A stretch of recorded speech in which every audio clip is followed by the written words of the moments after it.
வணக்கம். ஆகாஷ்வாணி புதுச்சேரி மாநில செய்திகள் வாசிப்பவர் சரவணகுமார்.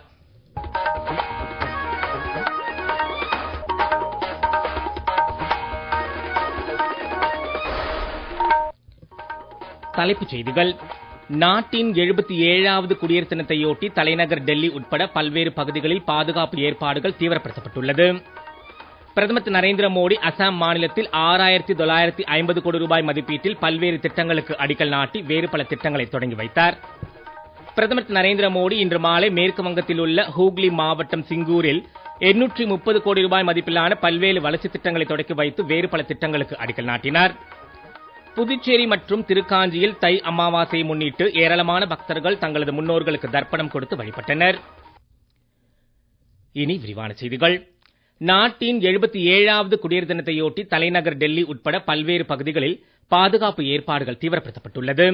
வருகிற 26ஆம் தேதி நாட்டின் 77வது குடியரசு தினம் கொண்டாடப்பட உள்ள நிலையில் அன்றைய தினம் டெல்லி கடமை பாதையில் நடைபெறும் நிகழ்ச்சியில் குடியரசுத் தலைவர் திருமதி திரௌபதி முர்மு பங்கேற்று பாதுகாப்பு படையினரின் அணிவகுப்பு மரியாதை ஏற்றுக்கொள்கிறார். முப்படையின் அணிவகுப்பு மரியாதையை தொடர்ந்து பல்வேறு வகையான அலங்கார ஊர்திகளும் இடம்பெற உள்ளன. குடியரசு தின விழா கொண்டாட்டங்கள் நடைபெற உள்ள நிலையில் புதுடெல்லி கடமை பாதை உள்ளிட்ட இடங்களில் பாதுகாப்பு பலப்படுத்தப்பட்டுள்ளது. இப்பகுதிகளில் காலை 4 மணி முதல் பொதுமக்கள் போக்குவரத்து மற்றும் பார்வைக்கு மூடப்படும் என அறிவிக்கப்பட்டுள்ளது. குடியரசுத் தலைவர் மாளிகையின் முதலாவது வாயிலில் நேற்று முதல் பொதுமக்களின் பார்வைக்கு தடை விதிக்கப்பட்டுள்ளதாக அறிவிக்கப்பட்டுள்ளது. மக்கள் அதிகம் கூடும் இடங்களில் தீவிர கண்காணிப்பு பாதுகாப்பு அதிகரிக்கப்பட்டுள்ளது. இதேபோல் சென்னை, கொல்கத்தா, பெங்களூரு என அனைத்து மாநில தலைநகரங்களிலும் பாதுகாப்பு பலப்படுத்தப்பட்டுள்ளது. இந்த பாதுகாப்பு வரும் 30ஆம் தேதி வரை அமலில் இருக்கும் என அறிவிக்கப்பட்டுள்ளது. பிரதமர் திரு நரேந்திர மோடி அசாம் மாநிலம் நாகோன் மற்றும் கலியாபோர் என்ற இடத்தில் சுமார் 6950 கோடி ரூபாய் மதிப்பில் காசிரங்கா உயர்மட்ட வழித்தட திட்டத்திற்கு அடிக்கல் நாட்டினார். நிகழ்ச்சியில் பிரதமர் இந்த மேம்பாலத்தின் மாதிரி வடிவத்தை பார்வையிட்டார். காசிரங்கா தேசிய பூங்கா 35 கிலோமீட்டர் உயர்மட்ட வனவிலங்கு தடத்தை கொண்டுள்ளது. பூங்காவின் வளமான பகுதி பல்லுயிர் பெருக்கத்தையும் பாதுகாப்பையும் உறுதி செய்வதாக அமைந்துள்ளது. அதே நேரத்தில் பிராந்திய இணைப்பை மேம்படுத்துவதை இத்திட்டம் நோக்கமாக கொண்டுள்ளது. காசிரங்கா பகுதியை உலக பாரம்பரிய இடமாக யுனெஸ்கோ அங்கீகரித்துள்ளது. நிகழ்ச்சியில் பேசிய பிரதமர் சமீப காலமாக இப்பகுதியில் சுற்றுலா பயணிகளின் எண்ணிக்கை அதிகரித்து வருவதாக தெரிவித்தார். கடந்த 10 ஆண்டுகளில் நாட்டில் வனம் மற்றும் மரங்களின் பரப்பளவு அதிகரித்துள்ளது என்றும் பிரதமர் தெரிவித்துள்ளார்.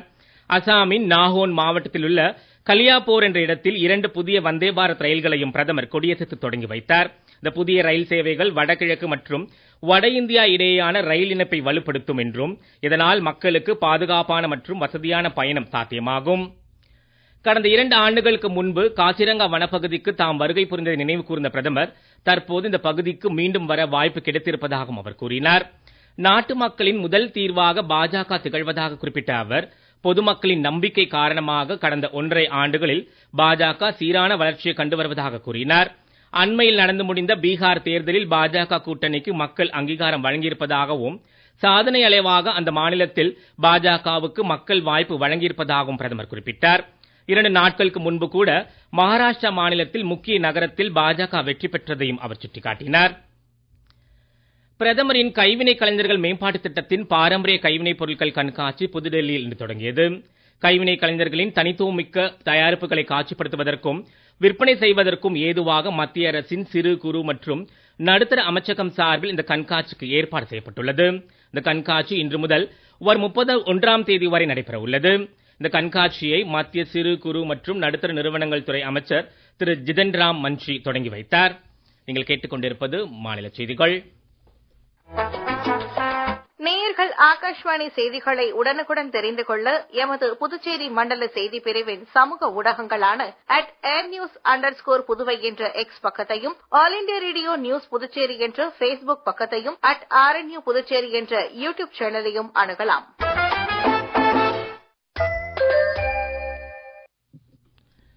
செய்திகள் தொடர்கின்றன. பிரதமர் திரு நரேந்திர மோடி இன்று மாலை மேற்கு வங்கத்தில் உள்ள ஹூக்ளி மாவட்டம் சிங்கூரில் 830 கோடி ரூபாய் மதிப்பிலான பல்வேறு வளர்ச்சித் திட்டங்களை தொடக்கி வைத்து வேறு பல திட்டங்களுக்கு அடிக்கல் நாட்டினார். பாலாகரில் உள்ள உள்நாட்டு நீர்வழி போக்குவரத்து முனையம் மற்றும் சாலை மேம்பாலம் உள்ளிட்ட விரிவாக்க துறைமுக வாயில் அமைப்புகளுக்கு அவர் அடிக்கல் நாட்டினார். நிகழ்ச்சியில் உரையாற்றிய அவர் மத்திய அரசின் அனைத்து திட்டங்களும் மேற்கு வங்க மாநிலத்தின் வளர்ச்சியை விரிவுபடுத்தும் என கூறினார். வளர்ந்த இந்தியா என்ற இலக்கை அடைய மத்திய அரசு செயல்பட்டு வருகின்றது என்றும் பிரதமர் தெரிவித்தார். சுமார் 900 ஏக்கர் பரப்பளவில் ஆண்டுக்கு சுமார் 2.7 மில்லியன் டன் திறன் கொண்ட நவீன சரக்கு கையாளும் முனையமாக பாலாகர் உருவாக்கப்பட்டு வருவதாகவும் பிரதமர் தெரிவித்தார்.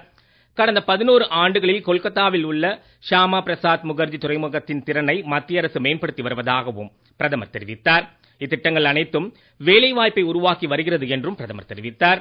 தொடர்ந்து ஜெய்ராம்பதி, பரோகோ கோபிநாத்பூர், மைனாப்பூர் இடையே புதிய ரயில் பாதையும் பிரதமர் தொடங்கி வைத்தார். இந்த ரயில் பாதை தர்கேஷ்வர், பிஷ்ணுபூர் புதிய ரயில் பாதை திட்டத்தின் ஒரு முக்கிய பகுதியாகும். புதிய ரயில் பாதையுடன் பரோ கோபிநாத்பூரில் நிறுத்தத்துடன் மைனாப்பூர் மற்றும் ஜெய்ராம்பதி இடையே புதிய ரயில் சேவையும் அவர் கொடியேற்றி தொடங்கி வைத்தார். இது யாத்ரீகளுக்கு மிகவும் பயனுள்ளதாக இருக்கும். ஹவுரா, ஆனந்த் விஹார் முனையம், அமிர்த பாரத் எக்ஸ்பிரஸ் ஆகிய 3 அமிர்த பாரத் எக்ஸ்பிரஸ் ரயில்களையும் பிரதமர் கொடியேற்றி தொடங்கி வைத்தார். சீல்டா, பனாரஸ் அமிர்த பாரத் எக்ஸ்பிரஸ், சந்திரகாசி தாம்பரம் எக்ஸ்பிரஸ் ஆகியவற்றையும் பிரதமர் கொடியேற்றி தொடங்கி வைத்தார். அமிர்த பாரத் எக்ஸ்பிரஸ் ரயில்கள் தினசரி பயணிகளுக்கு ஒரு வரப்பிரசாதமாக உருவெடுத்துள்ளது. தற்போது நாடு முழுவதும் 34 அமிர்த பாரத் ரயில்கள் இயக்கப்படுகின்றன. இது குறித்த ஒரு செய்தி தொகுப்பு. அஸ்ஸாமில் இன்று 5 புதிய அம்ரித் பாரத் ரயில்கள் தொடங்கப்பட்டதன் மூலம் அத்தகைய ரயில்களின் எண்ணிக்கை 39ஆக உயர்ந்துள்ளது. அஸ்ஸாம் மற்றும் மேற்கு வங்கத்திலிருந்து புறப்படும் இத்தகைய ரயில்கள் பீகார், உத்தரப்பிரதேசம், தமிழ்நாடு, மகாராஷ்டிரா மற்றும் கர்நாடகா போன்ற மாநிலங்களுக்கு மலிவு விலையில் நீண்ட தூர இணைப்பை வழங்கும். இந்த சேவைகள் ரயில் பயணத்திற்கான கூடுதல் தேவையை பூர்த்தி செய்யும். அம்ரித் பாரத் எக்ஸ்பிரஸ் ரயில்கள் 1000 கிலோமீட்டருக்கு சுமார் 500 ரூபாய் என்ற மலிவு கட்டணத்தில் ஏசி இல்லாத நீண்ட தூர ஸ்லீப்பர் வகுப்பு பயணத்தை வழங்குகிறது. குறிப்பாக பண்டிகை காலங்களில் அதிக பயணிகளின் எண்ணிக்கையை பூர்த்தி செய்யும் வகையில் வடிவமைக்கப்பட்டுள்ளது. இந்த ரயில் நாட்டின் பல்வேறு பகுதிகளில் வேலைவாய்ப்பு, கல்வி மற்றும் குடும்ப தேவைகளுக்காக பயணிக்கும் பயணிகளுக்கு மலிவு விலை மற்றும் சிறந்த சேவையை வழங்குகிறது. புதுச்சேரியில் தை அமாவாசையை முன்னிட்டு புதுச்சேரி கடற்கரை பகுதி மற்றும் திருக்காஞ்சி ஆற்றில் ஏராளமான பக்தர்கள் தங்களது முன்னோர்களுக்கு தர்ப்பணம் கொடுத்தனர். மேலும் கடற்கரைக்கு வந்த பல்வேறு கோவில் உற்சவர்களின் தீர்த்தவாரியம் நடைபெற்றது. இது மட்டுமல்லாமல் புதுச்சேரி நகரப்பகுதியில் உள்ள கோவில்களில் இருந்து உற்சவர் சிலைக்கு கடற்கரைக்கு ஊர்வலமாக எடுத்து வரப்பட்டு தீர்த்தவாரியம் நடைபெற்றது. இதில் ஏராளமான பக்தர்கள் கலந்து கொண்டு சாமி தரிசனம் செய்தனர். இதேபோல் ராமநாதபுரம் மாவட்டம் ராமேஸ்வரத்தில் தை அமாவாசையை முன்னிட்டு பல்லாயிரக்கணக்கான மக்கள் இன்று தங்களது முன்னோர்களுக்கு தர்ப்பணம் செய்தனர். தொடர்ந்து அக்னி தீர்த்தத்தில் நீராடி தங்களது முன்னோர்களுக்கு தர்ப்பணம் செய்து வழிபட்டனர். பிறகு ராமநாதர் சுவாமி கோவிலில் உள்ள 22 புண்ணிய தீர்த்தங்களில் நீராடி ராமநாதர் சுவாமி மற்றும் பர்வதவர்த்தினி அம்பாள் ஆகியோரை நீண்ட வரிசையில் காத்திருந்து மக்கள் வழிபட்டனர். பல்லாயிரக்கணக்கான மக்கள் ராமேஸ்வரத்திற்கு வருகை தந்ததை முன்னிட்டு ஏராளமான காவலர்கள் பாதுகாப்பு பணியில் ஈடுபட்டுள்ளனர். காரைக்காலில் கலை பண்பாட்டுத்துறை மற்றும் வேளாண் துறை சார்பில் மலர் காய்கனி கண்காட்சி நேற்று தொடங்கியது. இது பற்றிய ஒரு செய்தி தொகுப்பு. காரைக்கால் புறவழிச்சாலையில் அமைந்துள்ள மாவட்ட விளையாட்டு மைதானத்தில் நடைபெற்ற நிகழ்ச்சியில் சட்டப்பேரவை தலைவர் திரு செல்வம், அமைச்சர் திரு லட்சுமி நாராயணன் ஆகியோர் குத்துவிளக்கு ஏற்றி மலர் கண்காட்சியை தொடங்கி வைத்தனர். 320 வகையான 50,000க்கும் மேற்பட்ட பல்வேறு மலர் செடிகள் காட்சிக்கும் விற்பனைக்கும் வைக்கப்பட்டுள்ளன. பல வகை செடிகள், கள்ளி செடிகள் போன்றவையும் இடம்பெற்றுள்ளன. இக்கண்காட்சியில் ஈஃபில் டவர் வடிவம் ரசிக்கக்கூடிய வகை மலர்களால் அலங்கரித்து வைக்கப்பட்டுள்ளது. குறிப்பாக பெண்கள், குழந்தைகள் மற்றும் சுற்றுலா பயணிகளை இந்த கண்காட்சி கவரும் வகையில் அமைந்துள்ளது. இதில் மாரத்தான், படகு போட்டி, நாய்கள் கண்காட்சி, கைவினைப் பொருட்கள் கண்காட்சி உள்ளிட்ட பல்வேறு நிகழ்ச்சிகளும் நடைபெற்று வருகின்றன. இன்று மாலை இதன் நிறைவு விழா நிகழ்ச்சி நடைபெற உள்ளது. புதுச்சேரி ஜிப்மர் மருத்துவமனையில் வருகின்ற 20ஆம் தேதி 14வது பட்டமளிப்பு விழா நடைபெற உள்ளது. இவ்விழாவில் மொத்தம் 941 மாணவர்களுக்கு பட்டம் வழங்கப்பட உள்ளது. விழாவில் மத்திய சுகாதாரம் மற்றும் குடும்பநலத்துறை இணையமைச்சரும் ரசாயனங்கள் மற்றும் உரத்துறை இணையமைச்சருமான திருமதி அனுப்பிரியா பட்டேல் கலந்து கொண்டு பட்டங்களை வழங்கி சிறப்புரையாற்ற உள்ளார்.